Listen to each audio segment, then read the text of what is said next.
Okay, good morning. మనం grammar పార్ట్లోకి వచ్చేసరికి జామ్ సెషన్ కంప్లీట్ చేసాం, నోట్ టేకింగ్ కంప్లీట్ చేసాం. Today we discuss another topic, new topic, note making. How we can prepare a note making. Note మేకింగ్ని ఎలా తయారు చేస్తాం అనేటువంటిది ఇక్కడ ఇంపార్టెంట్. నెక్స్ట్ ఏం చేస్తాం? నోట్ మేకింగ్ చాలా ఈజీ అండి రాయటం. Note taking, note making two chapters very ఈజీగా ఉంటాయి. మనకి ఎలా రాస్తామంటే ఇచ్చినటువంటి పాయింట్స్ని, పారాగ్రాఫ్ని బేస్ చేసుకొని కొన్ని పాయింట్స్ని మనం ప్రిపేర్ చేస్తూ ఉంటాం. జామ్ సెషన్లో ఏం చేస్తాం? ఒక 8 పాయింట్స్ రాస్తామని చెప్పి క్లోజింగ్ సెంటెన్స్, ఓపెనింగ్ సెంటెన్స్ అని రాస్తామని చెప్తాం. ఇక్కడ కూడా ఏం చేస్తాం? నోట్ మేకింగ్ ఎలా తయారు చేయాలో చెప్తున్నాడు, కొన్ని జనరల్ టిప్స్ చెప్తున్నాడు. హౌ టు మేక్ నోట్స్ ఎలా తయారు చేస్తాం? Read the passage carefully and thoroughly means perfectly. Paragraph పర్ఫెక్ట్గా తయారు చేయాలి. Second one, while reading the passage underline the key sentences with help. It will help you informing the title and sub titles. So ఏం చేయాలి? కీవర్డ్స్ని underline చేయాలి. కీవర్డ్స్ని ఏం చేయాలి? Underline చేయాలి. ఓకేనా? దానికి మనకి ఏమొస్తుంది అంట, అలా చేయడం వల్ల ఏమైనా యూజ్ ఉందా? అప్పుడు ఏం చేస్తుందంటే ఆ given paragraph, the given paragraph we came a conclusion. What is about the paragraph? Next, what is the title of the paragraph? Title of paragraph. Next, subtitle of the paragraphs. Subtitle. Whenever it is possible, it is only possible when you read perfectly, when you read thoroughly. ఇది ఎప్పుడు సాధ్యమవుతుంది? If you want to put the title of A para, if you want to put our suggest a suitable title to that given paragraph, it is only possible through perfect reading are thorough reading. Third point, make a rough note of the main points and give them logical sequence. ఇంకా చేయాలి? రఫ్గా రాసుకోవడానికి logical sequence రాయాలి. Logical sequence.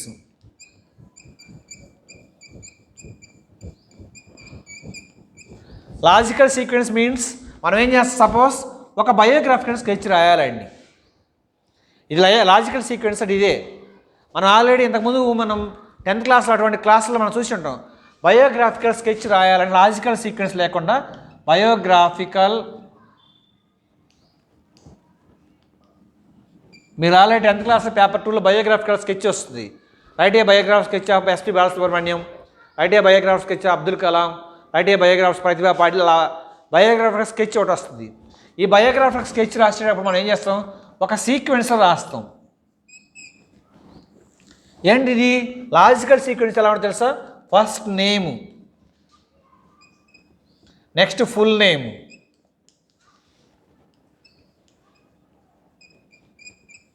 Next third one date of birth, next place of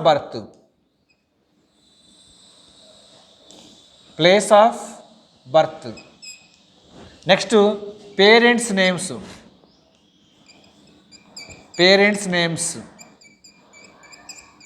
next educational qualification,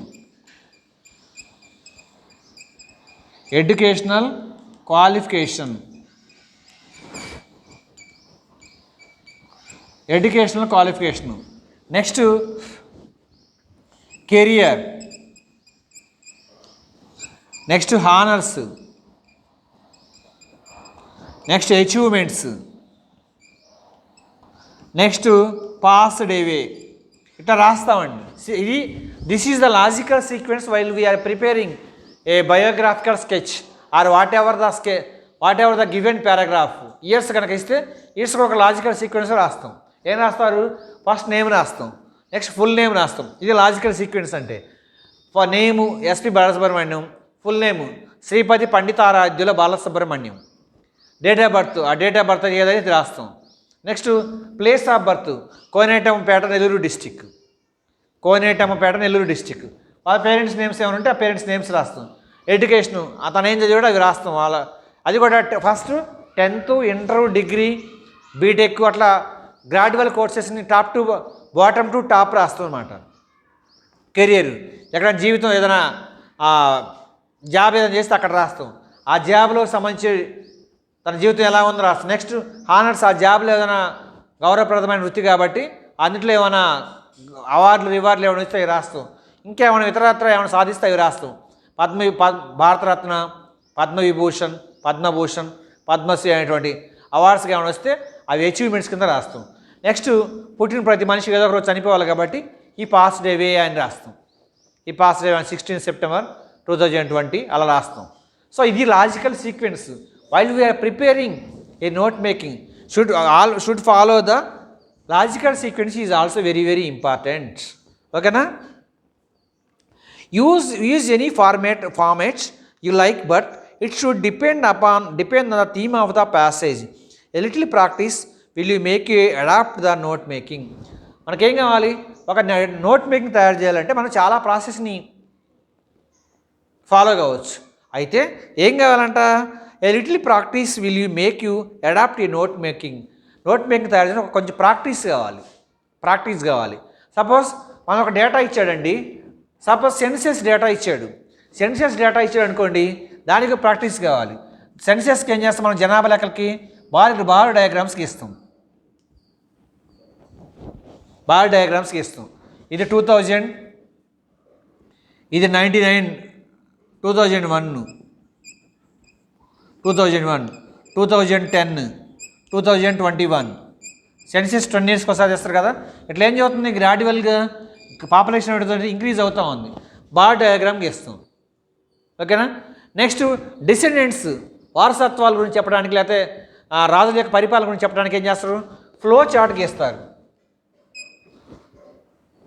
ఏం చేస్తారు? Flow chart. ఏం flow చార్ట్కి ఇస్తాం? Suppose ఇది ఫ్లో చార్ట్. బాబరు, హుమయాను, అక్బరు, జహాంగీరు, షాజహాన్, ఔరంగజేబు. ఇది ఫ్లో చార్ట్.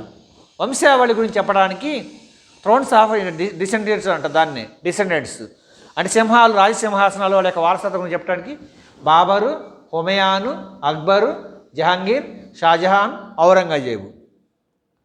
అదే బడ్జెట్ ఎలకేషన్ కానీ లేకపోతే ఇన్కమ్ అండ్ ఎక్స్పెండిచర్ ఎలకేషన్ గురించి రాయాలంటే ఇదేం రాస్తుంది? Flow chart. ఇది bar diagram. This is bar diagram. This is flow chart.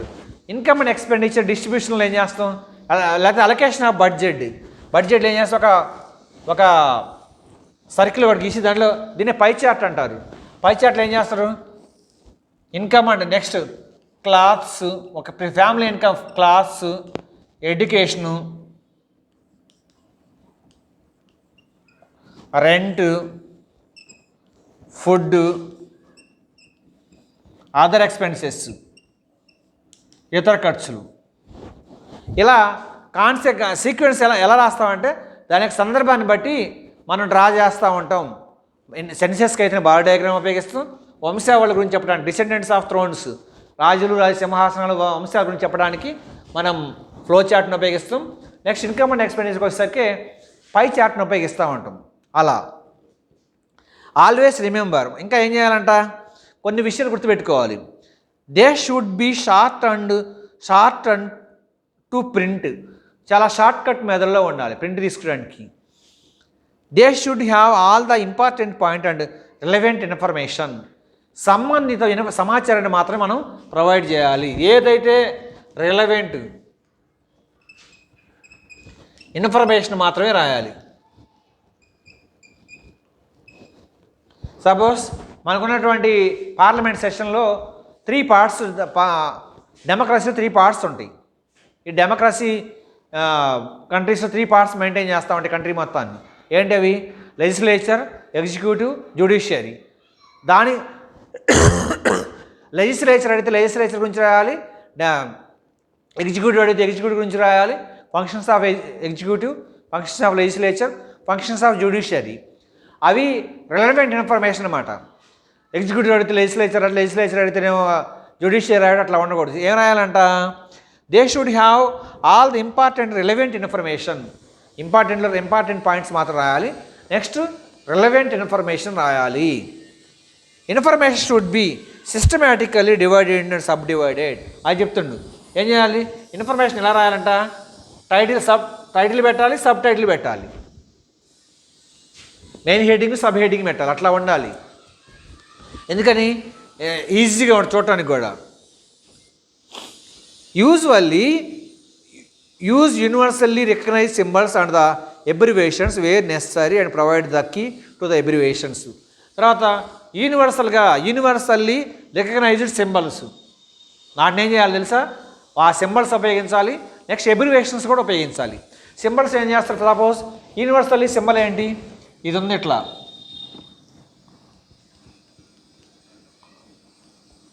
Danger, universally symbol. Next ఏం చేస్తారు? ఇంకా abbreviations, UNO, united nations organisation. ఇదేమో this skeleton is symbolic for danger, this is abbreviation. ఇది ఎబ్రివేషన్ సింబల్. ఎబ్రివేషన్ కొన్నిటికేమో abbreviations ఉపయోగించాలి, కొన్ని symbols ఉపయోగించాలి. Okay. Main title should be short, avoid the long sentence and as the title unless it happens to be common saying to or a proverb. మనం పెట్టిన title కూడా చాలా short కట్లో ఉండాలి. ప్రోవెర్బ్స్ సామెతల్లాగా ఉండాలి. It should reflect the spirit of the message. ఏం చేస్తుంది? అది మెసేజ్ యొక్క స్పిరిట్ని దెబ్బతీస్తుంది, ప్రభావం చూపుద్ది అనమాట. Notes must be return in points only. ఏదైనా సరే మనం రాసేటువంటి నోట్ మేకింగ్ పాయింట్స్ వైజ్గా మాత్రమే రాయాలి. టైటిల్ పెట్టినా సబ్ టైటిల్స్ పెట్టినా కానీ పాయింట్స్ వైజ్గా మాత్రమే రాయాలి. They should be listed one under and the other numbered by properly. Sequence రాయాలి, లిస్టెడ్ నెంబర్స్ రాయాలి, 1 to another, ఒకదాని తర్వాత ఒకటి రాయాలి, ప్రాపర్ స్టేట్మెంట్, ప్రాపర్ సీక్వెన్సెస్లో. ఓకేనా? అది మనం ఉన్నటువంటి తయారు చేసేటప్పుడు మనం ఉన్నటువంటి సిచ్యువేషన్ బట్టి అలా రాస్తూ ఉండాలి. ఓకేనా? ఇక్కడ పేజ్ నెంబర్ 63లో ఒకటి ఇచ్చాడు. ఏమని ఇచ్చాడంటే లెజిస్లేచర్కి సంబంధించి లెజిస్లేచర్ ఫంక్షన్స్, ఎగ్జిక్యూటివ్ ఫంక్షన్స్, తర్వాత జ్యుడిషియరీ ఫంక్షన్స్ అని మనం ఆల్రెడీ చెప్పుకున్నాం. వాటిలో లెజిస్లేచర్ చూద్దాం. The legislature of India is bicameral parliament. Bicameral parliament ద్విసభా విధానం. ఏంటంటే అది భారతదేశ చట్టసభలు అంటే రెండు విధానాలు ఉన్నాయి. ఏంటవి? Which is consist of upper house call Rajya Sabha. ఏంటంట మన దేశంలో పార్లమెంట్లో రెండు సభలు ఉన్నాయి. అది upper house, lower house. Sequence రాస్తున్నాడు. ఎలా? ఇప్పుడు చెప్పే కదా, సీక్వెన్స్ ఎలా రాస్తాం? బార్ డయాగ్రామ్ అని, పై డయాగ్రామ్ అని, నెక్స్ట్ ఇంకా బార్ డయాగ్రాము, పై డయాగ్రాము ఎలాగైతే మనం రాసామో సేమ్ ఇక్కడ కూడా ఏం రాస్తారంట? The parliament, the legislature of India is bicameral parliament which consist of the upper house called the Rajya Sabha council of states. అది అప్పర్ హౌస్ ఎగువ సభనేమో రాజ్యసభ అన్నాం. And the lower house of the called is Lok Sabha, దిగువ సభనేమో లోక్సభ అన్నాం. The Rajya Sabha a permanent body has 245 members securing segregated 6 years term. So ఏం చేస్తారు? Parliament అనేటువంటి దాంట్లో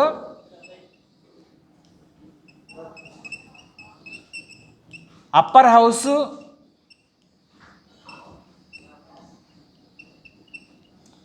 next lower house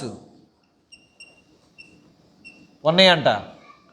upper house is called Rajya Sabha, lower house is called Lok Sabha. ఓకేనా? Duration of Rajya Sabha is 6 years. It is a permanent body. The Rajya Sabha is a permanent body has 245 members securing segregated 60 years term. 245 members ఉంటారు ఇందులో. రాజ్యసభలో 6 years ఉంటుంది.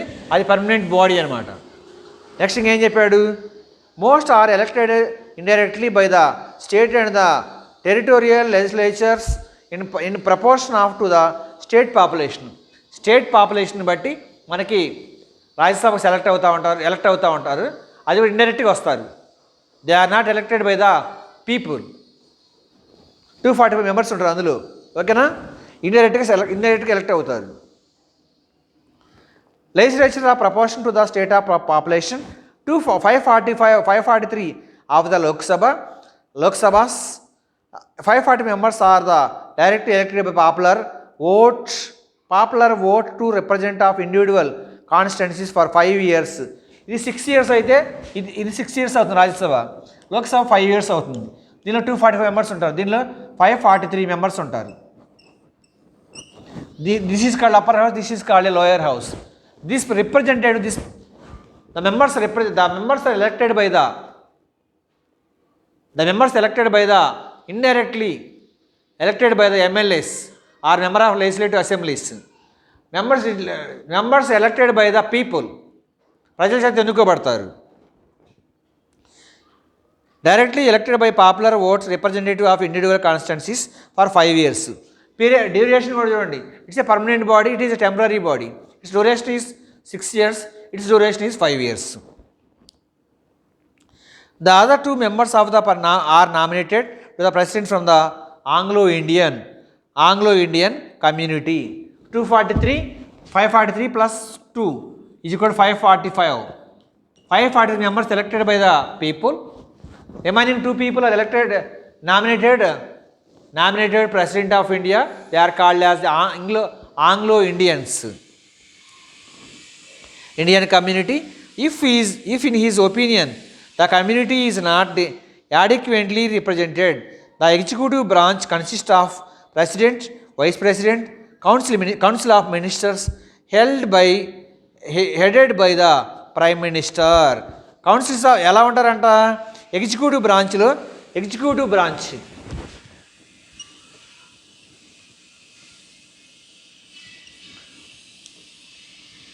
Executive బ్రాంచ్లో ఎవరెవరు ఉంటారు? Executive branch consist of president, vice president,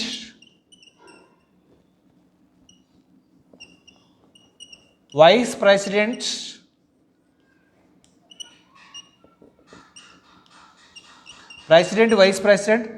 PM and his cabinet. I mean councils of ministers అన్నమాట. These are the executive committee, executive branch. ఇదే కార్యనిర్వహణ శాఖ.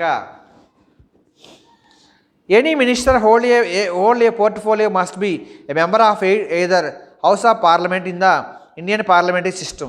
ఎవరైనా సరే ఒక మెంబర్ కనుక ఎవరు మెంబర్ కనుక మినిస్టర్ కేంద్ర మంత్రి కావాలంటే, యూనియన్ మినిస్టర్ కావాలి అంటే, they are the either member of a Rajya Sabha, either member of a Rajya Sabha, either the member of Rajya Sabha or either the member of లోక్సభలో కానీ రాజ్యసభలో ఏదో ఒక లోయర్ హౌస్లో కానీ అప్పర్ హౌస్లో కానీ, ఐ మీన్ రాజ్యసభలో కానీ లోక్సభలో కానీ ఏదో ఒక దాంట్లో మెంబర్ అయి ఉండాలి. In case he is fail to invalid or in case he fail to member of the either Lok Sabha or Rajya Sabha, definitely he is disqualified within 6 months. ఓకేనా?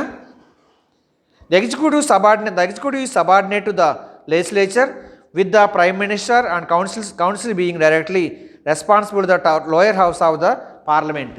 ఇక మినిస్టర్స్ కానీ either ministers or prime minister is responsible to the lower house of the house. I mean lower house of the house means Lok Sabha. ఈ మంత్రులు కానీ ప్రధానమంత్రి కానీ ఎవరికి బాధ్యత వహిస్తారు? లోక్సభకు బాధ్యత వహిస్తారు. Responsible to the lower house of the house. ఓకేనా? So all the system is about the parliamentary system. ఇప్పుడు ఆన్సర్ ఏం రాస్తున్నారు? The Indian parliament consist of 2 Rajya Sabha and Lok Sabha. అదే ఇక హెడ్డింగ్స్ ఏం చెప్పాడు? Indian parliament consist of Lok Sabha and Rajya Sabha permanent body, 245 members securing the staggered 6 years terms. Most of are elected indirectly. ఇది రాజ్యసభ సంబంధించి already మన మ్యాటర్లోనే ఉంది. Upper house or Rajya Sabha 3 points చెప్పాడు. Number 1 it's a permanent body. Number 2 245 members securing staggered 6 years terms, వాళ్ళ యొక్క పదవీ కాలం 6 సంవత్సరాలు. 245 మెంబర్స్ ఉంటారు వాళ్ళు. Next most are elected indirectly, వాళ్ళు పరోక్షంగా ఎన్నుకోబడతారు అని. నెక్స్ట్ లోక్సభ గురించి చెప్తున్నాడు. ఏంటంటే Lok Sabha 543 members of 545 are directly elected by the popular votes. ఏం చేస్తాడు? 545 మందిలో 543 మంది ప్రజల యొక్క ఓట్ల చేత ఎన్నుకోబడతారు. They represent of individual constitutions for 5 years terms. ప్రతి 5 సంవత్సరాలకు ఒకసారి ప్రజల చేత ఎన్నికల్లో నిలబడి వారి యొక్క నియోజకవర్గాల నుంచి వాళ్ళు గెలిచి వస్తారు పార్లమెంట్కి, లోక్సభలో. కానీ రాజ్యసభలో మాత్రం వాళ్ళు ఇండైరెక్ట్గా వస్తారు, డైరెక్ట్గా పబ్లిక్ చేత ఎన్నుకోబడతారు. The other 2 members are nominated by the president of India from Anglo Indian.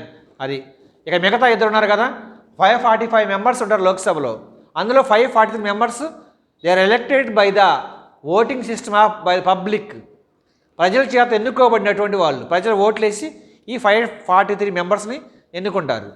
What about remaining 2 members? Remaining 2 members are the nominated by the president of India. రాష్ట్రపతి చేత నామినేట్ చేయబడి they are called as Anglo Indian. వాళ్ళని Anglo Indian అంటారు. The executive branch consist of president, vice president, council of ministers headed by the prime minister. ఇంకా చెప్తున్నాడు, ఇక executive branch కార్యనిర్వహణ శాఖ, దాంట్లో ఎవరెవరు ఉంటారు? కార్యనిర్వహణ శాఖలో ఎవరెవరు భాగం? ఇంటర్నల్ పార్ట్ ప్రెసిడెంట్, రాష్ట్రపతి, వైస్ ప్రెసిడెంట్ ఉపరాష్ట్రపతి, కౌన్సిల్ ఆఫ్ మినిస్టర్స్ మంత్రిమండలి headed by the prime minister, ప్రధానమంత్రి మరి అతని మంత్రిమండలి, వీళ్ళు ఉంటారు. ఎక్కడ? ఎగ్జిక్యూటివ్ బ్రాంచ్లో. ఓకేనా? Any minister must be a member of either house of the parliament. ఆ కౌన్సిల్ ఆఫ్ మినిస్టర్స్ అందరూ కూడా ఏం చేయాలంట? ఏదో ఒక సభలో మెంబర్షిప్ ఉండాలి, ఐదర్ లోక్సభ ఆర్ రాజ్యసభ. ఓకేనా? The prime minister and his council are directly responsible the lower house of the parliament. Prime minister plus council of ministers ఇది completely responsible the house of the parliament. పార్లమెంట్కి జవాబుదారీతనంగా ఉంటారు. ఎందుకని? Because they are elected by the people, ప్రజల చేత ఎన్నుకోబడినటువంటి వాళ్ళు కాబట్టి అలా వీరికి బాధ్యత వహిస్తారు. This is the briefly introduction about that parliament and its system. What is Lok Sabha, what is parliament, how many houses in parliament, Lok Sabha, Rajya Sabha, executive branch, what is the functions of parliament, what is the function of a parliament, how the Rajya Sabha members elected directly or indirectly? How many members in Rajya Sabha?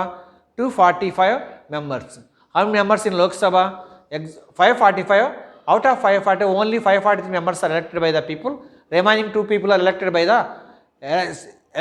the nominated by the President of India.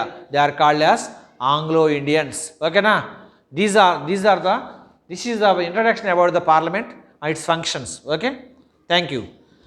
Okay, ఇది పార్లమెంట్కి సంబంధించినటువంటి విషయం. పార్లమెంట్లో ఉన్నటువంటి section branch lower house, upper house అని.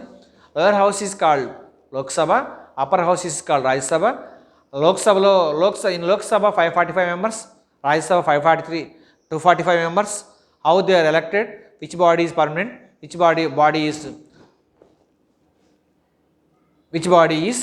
permanent, which body is temporary, who is the responsible of the parliament, prime minister and his ministers, cabinet ministers, councils of ministers. దీనికి సంబంధించిన information. So note making చేసేటప్పుడు ఏం చేయాలంటే మనం ఒక paragraph ఎగ్జామ్లో ఇస్తాడు కాబట్టి ఆ పారాని బేస్ చేసుకొని headings, sub headings, titles, relevant information మాత్రమే ఇవి రాయాలి. ఇంపార్టెంట్ ఇన్ఫర్మేషన్ మాత్రమే మనం కోడ్ చేయాల్సి ఉంటుంది, రాయాల్సి ఉంటుంది. ఇర్రిలవెంట్ ఇన్ఫర్మేషన్ దానికి సంబంధించినటువంటిది ఏమీ రాయడానికి లేదు. అట్లా రాస్తే అది తప్పు అవుతుంది. అందుకనే before we are going to make a note making తయారు చేసినప్పుడు ఏం చేయాలి తెలుసా? కంప్లీట్గా రిలవెంట్ ఇన్ఫర్మేషన్ మాత్రం రాయాలి. సెకండ్ వన్ ఏంటంటే title, sub title short cut మెథడ్లో రాయాలి. ఇట్లా రాస్తేనే note making correct, otherwise it's wrong. ఓకేనా? సో ఇంకా దీంతో ఇది నోట్ మేకింగ్ ఒక టాపిక్ కంప్లీట్ అయింది. ఒక త్రీ ఆర్ 4 టాపిక్స్ మనం డిస్కషన్ చేద్దాం. అది దీనికి సంబంధించినటువంటి information. Thank you one and all. We wish you advance happy Christmas to you and your family members. Thank you very much. ఓకేనా?